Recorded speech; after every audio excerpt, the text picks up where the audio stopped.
So dito mga sangkay, mukhang lumutang na ang kahinaan ni Marcoleta.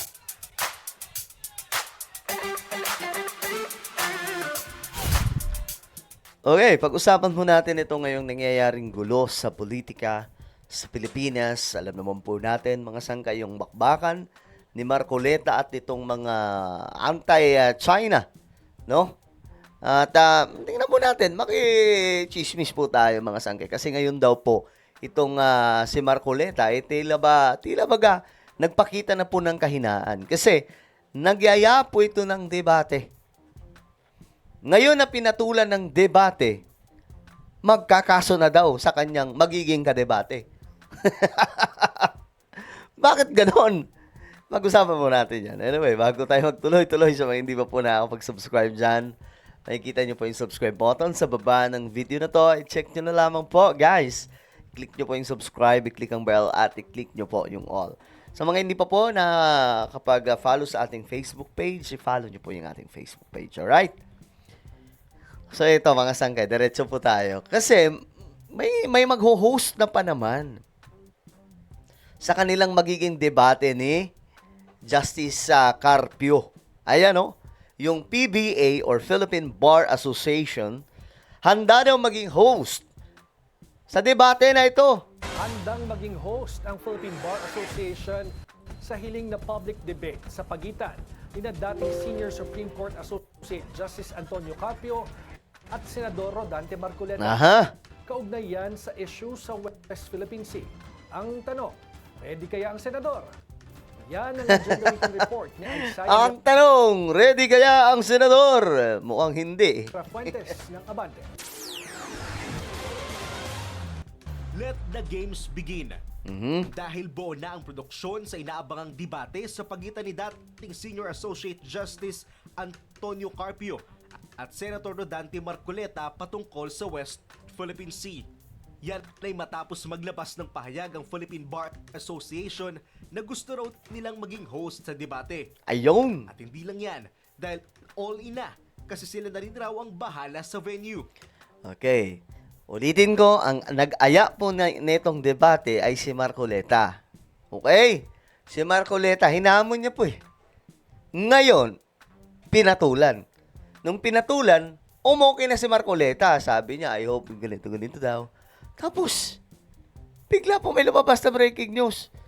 Balak daw kasuhan si Carpio ni Marcoleta, di umano. Nang ano ba yun? Treason ba yun? Tatanto ko, bakit ganun? Alam ko ba debate, bakit may kasuhan na? Diba? Ayun, panoorin po muna natin to.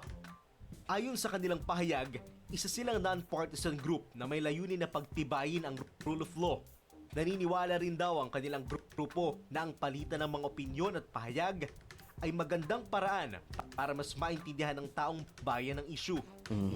Kinikilala rin raw nila na ang lahat ng mga usapin patungkol sa West Philippine Sea ay nagbibigay ambag sa diskurso ng soberanya ng bansa. Ayun. Nangako ang Philippine Bar Association na ang debate ay magiging base sa katotohanan at batas. Kung sakali man daw na paboran ang kanilang imbitasyon, nangangako silang magiging malinaw at patas ang magiging debate. Ayun. Magtatalaga rin sila ng mga professional moderator na may alam sa batas. Magiging bukas din daw ito sa media at ang bawat kalahok ay bibigyan ng sapat na oras para makapagsalita. Si Senator Marcoleta ang humamon kay Carpio dahil sa tila magkaiba nilang posisyon at argumento kaugnay sa West Philippine Sea. Malinaw ha, si Marcoleta ang humamon. Tinanggap na ni Carpio ang hamon ni Marcoleta pero wala pang pahayag ang senador kung sisiputin ba niya ang debate. Ito na nga ba sinasabi natin mga sangkay? Maghahamon tapos di sisipot. Anak ng toko naman yan. Parang yung naalala nyo yung taga Davao mga sangkay. Ganito din po yung ginawa niya eh. Kabi-kabila na ang sagutan at balitaktakan ng iba't ibang panig sa politika. Mahalaga Ngayon mga sangkay, ito na. Senator Marcoleta kakasuhan daw ng treason si retired Justice Carpio. Kakasuhan daw Ay, ng naku po. treason ni Senador Rodante Marcoleta si dating Supreme Court Senior Associate Justice Antonio Carpio dahil sa isinulot nitong desisyon sa isang kaso noong 2011 kaugnay ng teritoryo ng Pilipinas. Sinagot naman siya ng retiradong mahistrado. Nakatutok si Mav Gonzalez. Eto, guys, debate lang ha, debate. Ngayon, kakasuhan ni Marcoleta. Akala ko debate, bakit ganito na? Nagpapakita talaga ng kahinaan eh. Siguro, natakot din si Marcoleta. Siyempre, mukhang natutunugan niyang madudurog ata siya sa debate eh. Kaya medyo kamalma siya eh. Tika lang, baka marali ako dito. Kasuhan ko na lang. Sa kanyang TV show, sinabi ni Senador Rodante Marcoleta na kakasuhan niya ng treason si dating Supreme Court Associate Justice Antonio Carpio. Sabi ng senador, dahil ito sa desisyon aniya ni Carpio na paliitin ang teritoryo ng Pilipinas sa kasong Magallona versus Ermita noong 2011. Sabi ni Marcoleta, pumayag si Carpio sa argumento ng gobyerno na paliitin ang territorial sea natin dahil makakakuhaan niya tayo ng ganansya o advantage sa ating exclusive economic zone. Dagdag ni Marcoleta, sa isinumite ng Pilipinas na Volume 2 o Atlas of Relevant Features sa Arbitral Tribunal, malinaw na hindi raw kasama sa teritoryo natin ang Kalayaan Group of Islands. Ang puting bahagi, nakamarkang West Philippine Sea. Ang asul na bahagi naman, tinawag na high seas na bahagi ng karagatang walang may-ari. Nandito sa asul na bahagi ang Pag-asa Island. Base rin aniya sa mapang ito, nasa labas ng teritoryo ng Pilipinas ang iba pang isla sa West Philippine Sea, gaya ng Parola, Kota at Panata. Kaya tanong ni Marcoleta, bakit hindi isinama sa mapa natin yung mga features na okupado ng mga Pilipino?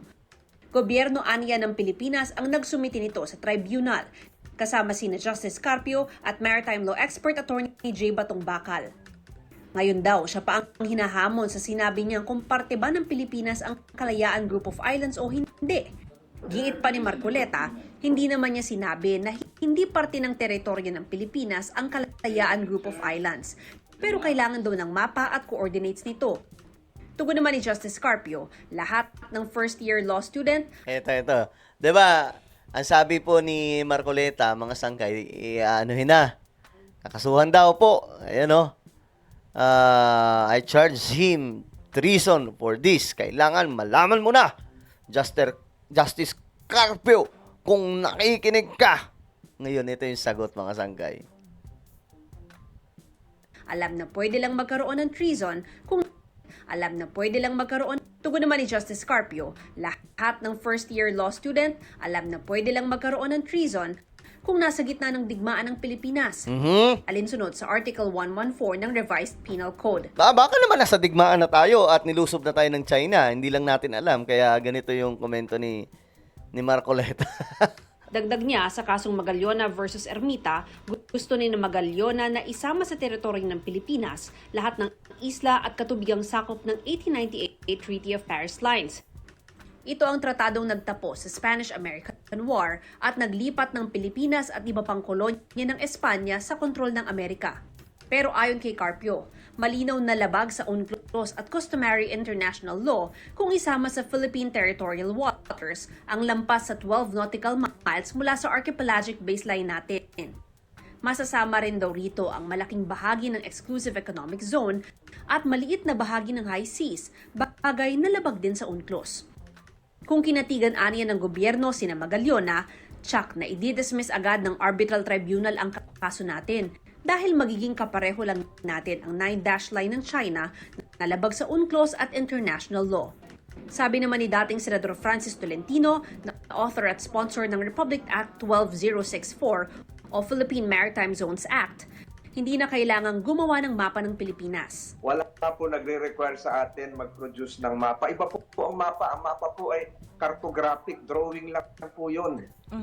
Ang pinaka-precise po scientific ay yung coordinates na na-produce po natin sang-ayon sa Republic Act 9522 noong 2009. Nakaayon aniya sa UNCLOS lahat So, sa madaling sabi, mga sangkay, eto. Parang sinasabi ni Carpio na ang bonak naman ni Marcoleta. Ayan ito yung mga komento. Legal luminary versus lowest to rank lawyer. A little knowledge is a dangerous thing. This happens when a low-ranked lawyer meets a top-tier lawyer. Highest-ranked lawyer versus lowest-ranked lawyer. Is Marcoleta really a lawyer? He's now giving a justification to cancel the planned friendly debate after former Justice Carpio initially agreed. Ngayon mga sangkay, pinapakita lamang po talaga ni Marcoleta na, ito this is my opinion guys. Pinapakita lang ni Marcoleta na mahina po siya at hindi po niya kaya makipagdebate.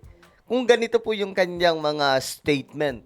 Kasi siguro, kung may ganito siyang statement, after na lang ng debate.